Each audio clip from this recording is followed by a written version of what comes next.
There were evenings when they reached their rendezvous and then had to walk past one another without a sign because a patrol had just come around the corner or a helicopter was hovering overhead.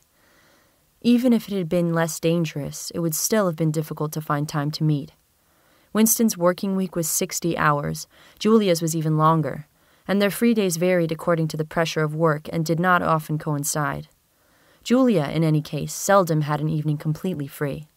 She spent an astonishing amount of time in attending lectures and demonstrations, distributing literature for the Junior Anti-Sex League, preparing banners for Hate Week, making collections for the Savings Campaign, and such-like activities. It paid, she said. It was camouflage. If you kept the small rules, you could break the big ones. She even induced Winston to mortgage yet another of his evenings by enrolling himself for the part-time munition work, which was done voluntarily by zealous party members. So, one evening every week, Winston spent 4 hours of paralyzing boredom, screwing together small bits of metal, which were probably parts of bomb fuses, in a drafty, ill-lit workshop where the knocking of hammers mingled drearily with the music of the telescreens.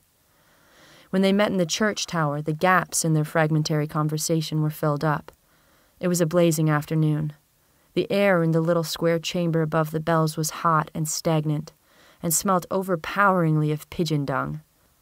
They sat talking for hours on the dusty, twig-littered floor, one or other of them getting up from time to time to cast a glance through the narrow slits and make sure that no one was coming. Julia was 26 years old. She lived in a hostel with 30 other girls.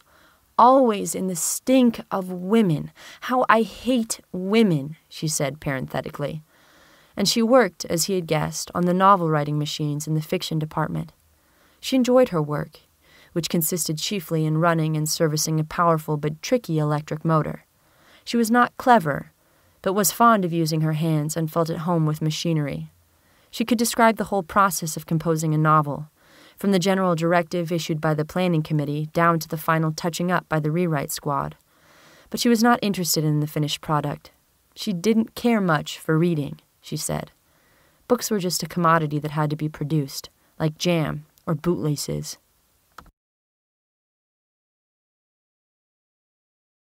Wind on the Hill. No one can tell me.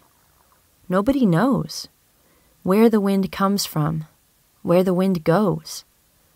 It's flying from somewhere as fast as it can.